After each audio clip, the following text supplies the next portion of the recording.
আগামীকাল ভাইফোঁটা বা ভাতৃদ্বিতীয়া।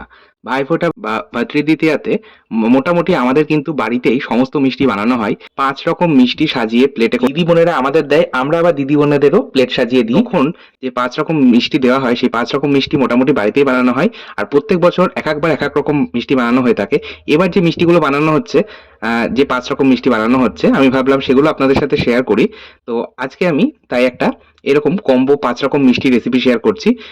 ৫ রকম মিষ্টির মধ্যে যে মিষ্টিগুলো এই বছর আমরা বাড়ি থেকে সিলেক্ট করেছি, তার মধ্যে ১ম এই ছিল আ ক্ষীরের সিঙ্গারা। ক্ষীরের সিঙ্গারা রেসিপিটা আমি গণেশ চতুর্থী উপলক্ষে গণেশ পুজোর সময় শেয়ার করেছিলাম আপনাদের সাথে। তাই আজকে আর কিন্তু ডিটেইলে রেসিপিটা শেয়ার করলাম না।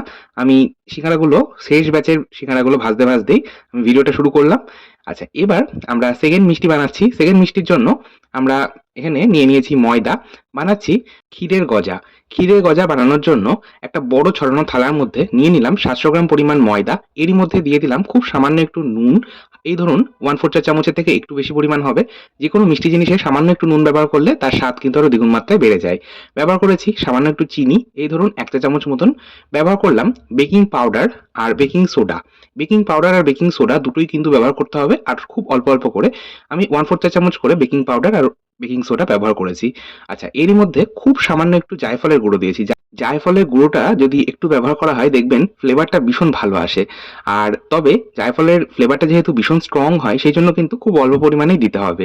এই ধরুন 1/4 চা চামচ মতন হবে জায়ফলের গুঁড়োটা আমি এখানে ব্যবহার করেছি। আচ্ছা, এছাড়াও এখানে তো অবশ্যই লাগবে খোয়া ক্ষীর বা মাওয়া। এখানে আমি বাজারে কেনা খোয়া ক্ষীর ব্যবহার করছি, আর এটা কিন্তু এখানে রয়েছে ৫০০ গ্রাম। ৫০০ গ্রাম খোয়া ক্ষীর আমি এই ময়দার মধ্যেই গ্রেটারে গ্রেট করে মিশিয়ে নিলাম। আচ্ছা, আমি ময়দার ডোটা তো তৈরি করব, তবে তার আগে আমি বানাবো আজকে ছানার গজা বা পনিরের গজা বা পনির খুরমা। এই পনির খুরমা কিন্তু বিহারে ভীষণ জনপ্রিয় একটি মিষ্টি। আর এই পনির খুরমা বানানোও কিন্তু ভীষণ সহজ, খেতেও কিন্তু হয় অসাধারণ। পনির খুরমা বানানোর জন্য ৫০০ গ্রাম পনির নিয়েছি। পনিরগুলো একটু বড় টুকরো করে আর একটু মোটা করে কেটে নিতে হবে। মানে খুরমা বা গজা যেমন হয় দেখতে, আঙুল গজাগুলো, সেই আঙুল গজাগুলো যেমন দেখতে হয় সেরকম একটু মোটা মোটা করে কাটলে ভালো হয়। আচ্ছা, গজা বানানোর জন্য পনিরগুলো কেটে নেওয়ার পর আমি এখানে চিনি শিরা তৈরি করব। ট্র্যাডিশনাল পদ্ধতিতে যদি বানাতে হয় পনির খুরমা, তো সেটা কিন্তু অনেকটা সময় সাপেক্ষ একটা ব্যাপার। আর যদি মানে কড়াইয়ে বানাতে হয়, সেটা কিন্তু অনেকটা সময় লাগে। তাই আমরা প্রেসার কুকারে বানাবো। প্রেসার কুকারে বানানোর জন্য আমি ১ম এ চিনি শিরাটা তৈরি করছি। পনির যতটা রয়েছে চিনি কিন্তু ততটা নিতে হবে। আমার যেহেতু ৫০০ গ্রাম পনির রয়েছে, তাই এখানে চিনি শিরা বানানোর জন্য ৫০০ গ্রাম চিনি দিয়েছি। মানে ২ কাপ চিনি দিয়েছি, আর ওই একই কাপের ১ কাপ পরিমাণ জল দিয়েছি। চিনি যা যাবে, জল তার অর্ধেক যাবে। আচ্ছা, এবার এরই মধ্যে কয়েকটা ছোট এলাচ থেতো করে দেওয়া হয়েছিল, যাতে ফ্লেভারটা ভালো আসে। তারপর চিনি শিরাটা মানে চিনিটা সম্পূর্ণ জলের মধ্যে গুলে গেলে তখন গ্যাসের ফ্লেমটাকে একদম লোতে করে পনিরের টুকরোগুলো চিনি শিরার মধ্যে দিয়ে দিলাম। হাই ফ্লেমে এবার প্রেসার কুকারের ঢাকনাটা বন্ধ করে একটা হুইসেল আসা পর্যন্ত অপেক্ষা করতে হবে। একটা হুইসেল পড়ে গেলে গ্যাসের ফ্লেমটাকে একদম লোতে করে এটা কিন্তু সম্পূর্ণ ঘড়ি ধরে ৩০ মিনিট হতে দিতে হবে। ৩০ মিনিট পর গ্যাসের ফ্লেম বন্ধ করে দিতে হবে। আচ্ছা, আমাদের ছানার গজাটা তৈরি হোক। এবার আমরা ময়ান দিয়ে নেব।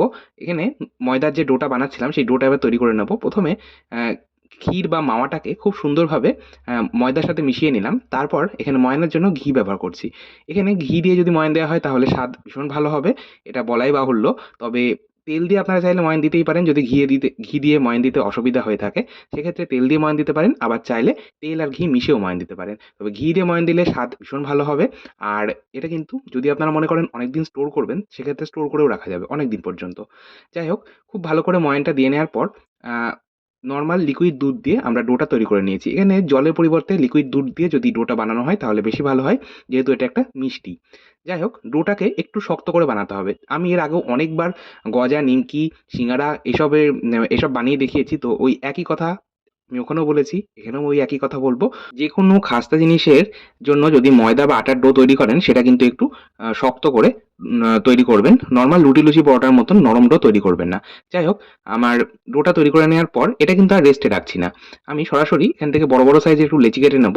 তারপর একেকটা লেচি নিয়ে এইভাবে পরিষ্কার কিচেন টেবিলের উপর রেখে আমি বেলে নেব। ১ম এ আমি বেশ পাতলা করে একটু বেলে নেব। তারপর এটাকে ২ টো বা ৩ টে করে ফোল্ড করব।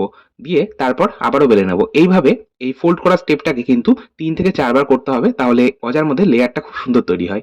তারপরে এইভাবে ছুরির সাহায্যে ছোট, ছোট কিউব আকারে কেটে নিতে হবে।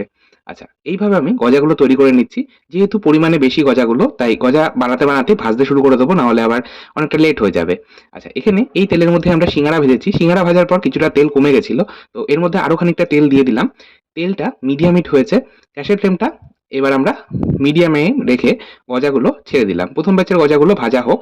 ১ম ব্যাচের গজাগুলো ভাজতে, ভাজতে আমরা বাকি গজাগুলোও কিন্তু ওই একইভাবে রেডি করে নেব। ঠিক যেভাবে দেখালাম।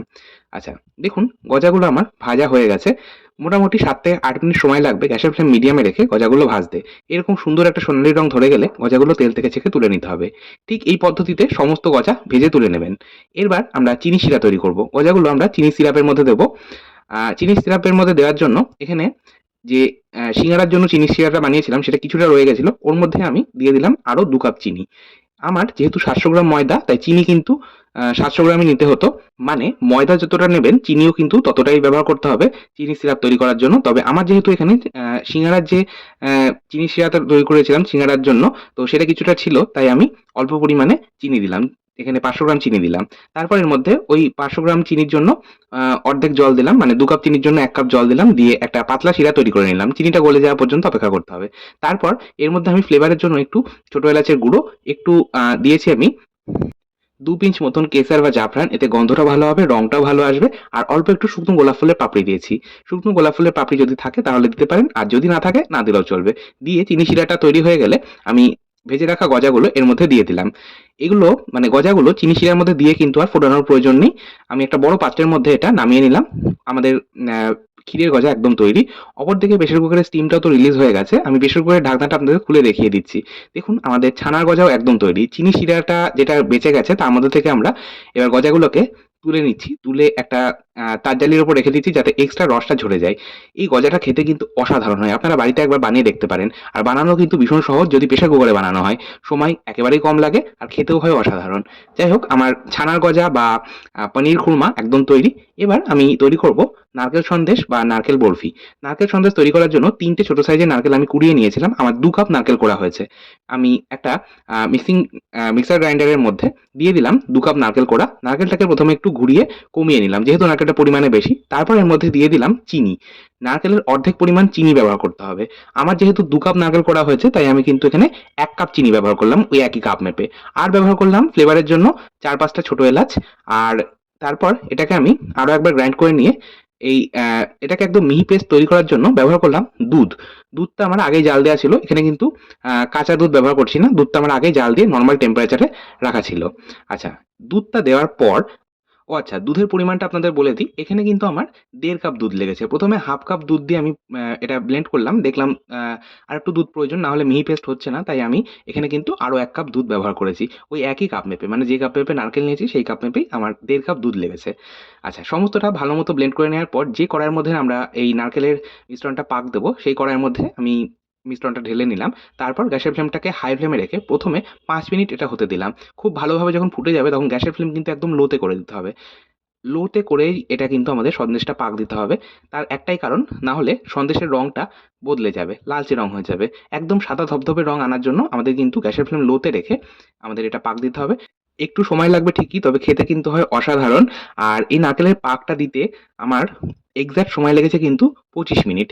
গ্যাসের ফ্লেম লোতে রেখে ২৫ মিনিট সময় ধরে এটা আমাদের পাক দিতে হবে। তবে এই মিশ্রণটা যখন ধীরে, ধীরে ঘন হয়ে আসবে, মানে মোটামুটি ১৫ থেকে ২০ মিনিটের মধ্যে যখন দেখবেন বেশ ঘন হয়ে এসেছে, তখন ধীরে, ধীরে গুঁড়ো দুধ এর মধ্যে মেশাতে হবে।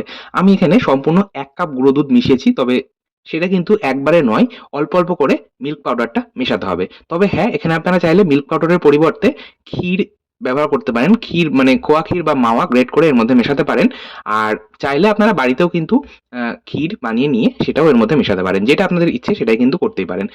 তবে আমার কাছে যেহেতু মিল্ক পাউডারটা রয়েছে হাতের কাছে, তো সেই জন্য আমি মিল্ক পাউডার দিয়েই কিন্তু আজকে এই সন্দেশটা বানাচ্ছি। যাই হোক, সন্দেশটা খুব ভালো মতো পাক চলে এলে ২৫ মিনিট পর গ্যাসের ফ্লেম বন্ধ করে একটা থালার মধ্যে অল্প একটু ঘি মাখিয়ে নেবেন। তারপর এই নারকেলের মিশ্রণটা দিয়ে দেবেন। আর নারকেলের মিশ্রণটায় যখন পাক চলে আসবে তখন দেখবেন কড়াই থেকে অনায়াসে ছেড়ে আসছে। যাই হোক, এরপর আমি সন্দেশগুলো গড়ে নিলাম। সন্দেশের কিছু ছাঁচ নিয়েছি। এই ছাঁচের মধ্যে অল্প একটু ঘি মাখিয়ে আমি এই মিশ্রণটা থেকে অল্প, অল্প করে সন্দেশ গড়ে নিচ্ছি। তবে আপনারা চাইলে কিন্তু এই সন্দেশগুলো এইভাবে, যদি ছাঁচ না থাকে সেক্ষেত্রে আপনারা এইভাবে ছোট, ছোট সন্দেশ বা বরফি আকারে কেটে নিয়েও কিন্তু পরিবেশন করতে পারেন।